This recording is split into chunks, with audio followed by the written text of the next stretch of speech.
अस्सलाम वालेकुम। Pakistan programme face to face में आपको वार्म वेलकम करते हैं। मैं हम आपकी होस्ट रीज नदीम। नाज़रीन, आज का जो हमारा प्रोग्राम है, आप जानते हैं कि इस वक्त जो हमारे आज पाकिस्तान में और पूरी दुनिया में जिस तरह 5 अगस्त है, योम इस्तेसाल कश्मीर है, यानी ब्लैक डे मनाया जा रहा है, तो दूसरा एक और ब्लैक डे बन गया है इमरान खान साहब की गिरफ़्तारी के हवाले से कि उन्हें तोशाखाना केस के हवाले से गिरफ़्तार किया गया है और 3 साल की कैद, 1 लाख रुपए का जुर्माना और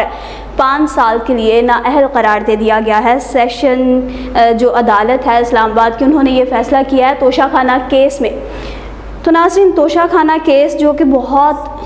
अरसे से एक चलता आ रहा था, आज फाइनली वो अपने अंजाम को पहुंचा और रिज़ल्ट ये निकला कि खान साहब को जो है वो अरेस्ट किया गया उनकी रिहाइश का लाहौर ज़मान पार्क से। अब उनका अरेस्ट करने का जो तरीका था पुलिस का, बहुत ही दहशतगर्दाना था।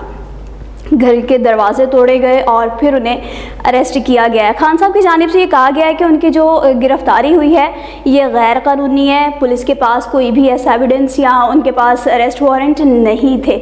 अलबत्ता वो एक अलग मामला है, हम इसको फर्दर डिस्कशन जारी रखते हैं और आपको बताएं कि खान साहब को तोशाखाना केस में अरेस्ट कर लिया गया है। अडयाला जेल जो है उन्हें मुंतकिल किया गया, जहाँ पे बताया जा रहा है जितनी भी सहूलियात भी दी जाएंगी, मेडिकल सारा वो एक अलग सिस्टम है, करवाया जाना नहीं करवाना, कहने को बहुत सी बातें होती हैं। लेकिन वो खान साहब जिन्हें एक बार पहले भी अरेस्ट किया गया और उसका रिज़ल्ट क्या निकला था, यही निकला था कि 9 मई को जो काफ़ी वाक़यात हुए, अवाम का सब लोग जानते हैं, गवर्नमेंट भी अच्छी खासी तरीके से ये जानती है कि इमरान खान का इस वक्त जो दुनिया है वो बहुत ज़्यादा लाइक करती है। इमरान खान की जो पॉपुलैरिटी है उसमें मज़ीद इजाफ़ा हो रहा है। अब नाज़रीन, हमने जब ये मुल्क पाकिस्तान हासिल किया, या हमारे बड़ों ने जो कुर्बानियाँ दे के, माओं ने अपने बेटों को, बीवियों ने अपने शोहरों को और बच्चों ने अपने वालिद को, या बहुत से सुहाग जो हैं वो उजड़े हैं इस मुल्क पाकिस्तान को हासिल करने के लिए, तो क्या हम लोगों ने कायद आज़म मोहम्मद अली जिन्नाह के इस पाकिस्तान को उन्होंने हमें इसलिए ये दिलवाया था कि हम ग़ुलामी की ज़िंदगी गुजारें? सिर्फ़ ये एक वजह जो खान साहब की स्टार्ट से लेके अब तक इन गवर्नमेंट वालों के साथ नहीं बनी, जो PDM के टोले हैं इनके साथ उनकी नहीं बनी, सिर्फ इस वजह से कि जो इमरान खान साहब इनका ये विज़न था कि हम आज़ाद होकर ज़िंदगी गुजारें, आंखों में आंखें डाल के बात करें। अब बात आ जाती है इनको अरेस्ट करने के हवाले से, तो प्री प्लान था, मतलब ऑलरेडी ये सब कुछ पहले से तयशुदा था। वो किस तरह तयशुदा था आपको ये बताएं कि सबसे पहले तो गुज़िश्ता रोज़ सुप्रीम कोर्ट ऑफ पाकिस्तान में जब ये केस समाअत के लिए मुकर्रर होता है हुक्म इम्तना के हवाले से, तो सुप्रीम कोर्ट की जानिब से ये कहा जाता है कि खान साहब का जो ये केस है इस हवाले से हम तवक्को ज़ाहिर करते हैं, उम्मीद रखते हैं कि जो सेशन अदालत है या हाई कोर्ट की अदालत है वो इंसाफ के तकाज़ों को पूरा करेगी। मगर अनफॉर्चुनेटली वो इंसाफ के तकाज़े तो पूरे नहीं हुए, अलबत्ता कानून का जनाजा निकल गया। अब बात की जाए सुप्रीम कोर्ट ऑफ पाकिस्तान के अलावा जो अदालत की जानिब से तहरीरी हुक्मनामा जारी किया गया, अदालत की जानिब से कहा गया है जी खान साहब तो झूठे थे, उन्होंने जो बयान हल्फी जमा करवाए वो भी झूठे, उन्होंने जो तोशाखाना तहाइफ के जो रिपोर्ट्स दी थी वो भी झूठी थी। अब एक बंदे को मतलब लायर बना देना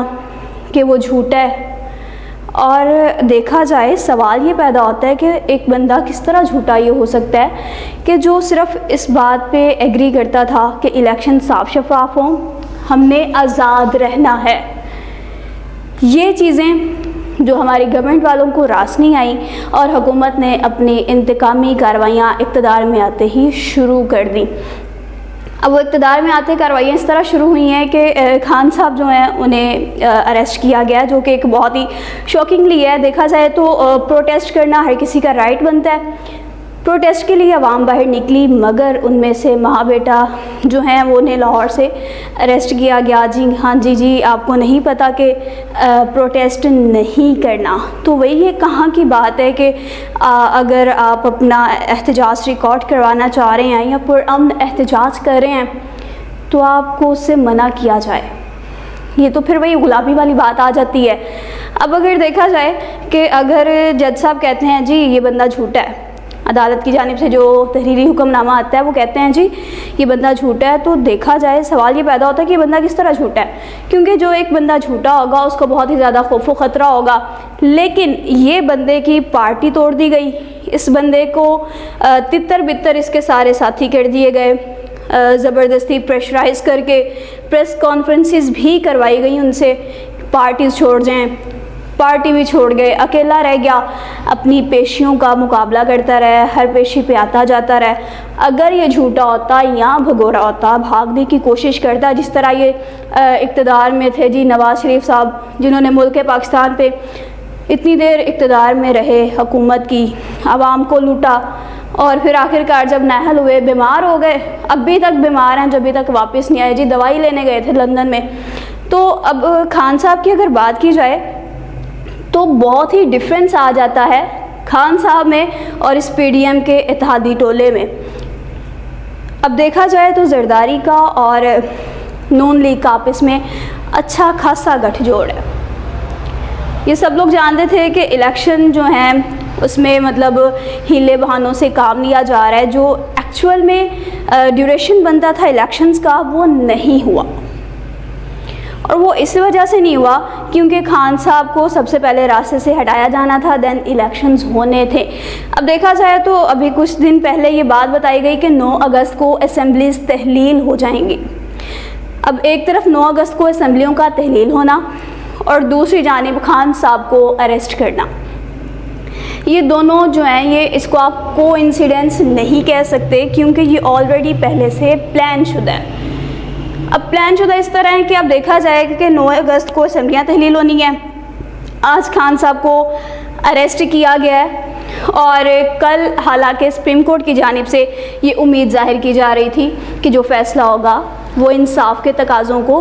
पूरा करेगा। फिर आज ऐसा क्या हो गया कि खान साहब को जो है वो आज ही अरेस्ट किया गया। अब इस्लामाबाद की पुलिस को खान साहब 3 मुकदमात में मतलूब थे, जिसमें एक थाना तनौल का मुकदमा था, एक थाना कोहिसार का था और दूसरा कराची कंपनी का। और इसको भी आप कोइंसिडेंस नहीं कह सकते कि आज के दिन ही जो नायब रावलपिंडी हैं उन्होंने इमरान खान को ज़ाती हैसियत में तलब कर लिया था, जो 190 मिलियन पाउंड का स्कैंडल केस जो अलकादिर ट्रस्ट केस का था। तो देखा जाए वो 3 मुकदमात में पुलिस को मिलना और देन नायब रावलपिंडी का भी आज ही तलब करना और उधर से अदालत का फ़ैसला आ जाना, और फिर ऑलरेडी पुलिस इस्लामाबाद की यहाँ पर मौजूद है खान साहब को गिरफ़्तार करने के लिए। ये हुकूमत की इंतकामी कार्रवाइयाँ, साजिशी कार्रवाइयाँ यहाँ पर आके साफ शो करती हैं कि सारा कुछ पहले से ही तयशुदा था। अदालत का फ़ैसला आने से पहले बहुत ही मशहूर सहाफ़ी हैं कामरान खान, जिन्होंने बहुत अरसा पहले ये बात अपनी ट्वीट में लिख के कर दी थी कि अदालत का फ़ैसला आएगा सेशन की अदालत से, और उसमें ये होगा कि खान साहब को 5 साल के लिए नाअहल कर दिया जाएगा, 1 लाख रुपए का जुर्माना होगा और साथ में 3 साल की कैद सुनाई जाएगी। तो ये सज़ा जो उन्होंने बताई थी, तो देखा जाए तो ये भी कोइंसिडेंस नहीं है। डेफिनेटली सबके पास इतनी तो सेंस है, पता चल सकता है कि वही अगर कामरान खान साहब ने बहुत अरसा पहले ये बात कह दी थी तो डेफिनेटली ये सारे का सारा प्रोपेगेंडा पहले ही बन रहा था, ये जाल पहले ही बुना जा रहा था, जाल बुना गया और देन फिर आज चेयरमैन पीटीआई इमरान खान साहब को फाइनली अरेस्ट कर लिया गया। अब नाज़रीन, चेयरमैन पीटीआई इमरान खान का अरेस्ट होना और इधर से आवाम को बाहर ना निकलवाना और 9 अगस्त को असेंबलीज़ का तहलील होना, पार्लियामेंट के फ्लोर पे कानून साजी करना कि जो एहतजाज करने बाहर निकलेंगे उनमें शिक्के लगेंगी, लोग खतरे की वजह से बाहर नहीं निकलेंगे, सारे का सारा जो है ये पहले ही जाल बुना जा चुका था, सारे का सारा जाल पहले ही ऑलरेडी बनाया जा चुका था कि हमने असेंबली तहलील करनी है, इधर से आवाम को बाहर नहीं निकलने देना। वो बिल भी पहले इन्होंने कानून साजी कर ली, मंजूर कर लिया, और देन इमरान खान को अरेस्ट करवाना है, देन हमने इलेक्शंस की जानिब जाना है। तो इसको कोई ये बंदा नहीं कह सकता कि ये वही सारे का सारा इत्तेफाक है, नहीं जी, ये सारे का सारा टोटली प्री प्लान्ड था। अब देखा जाए तो सीनियर जो सहाफ़ी हैं हामिद भीड़ साहब, उनकी जानिब से भी ये बहुत अरसा पहले बता दिया गया था कि इमरान खान साहब जब तक गिरफ़्तार नहीं किए जाते तब तक इलेक्शन की राह हमवार नहीं होगी।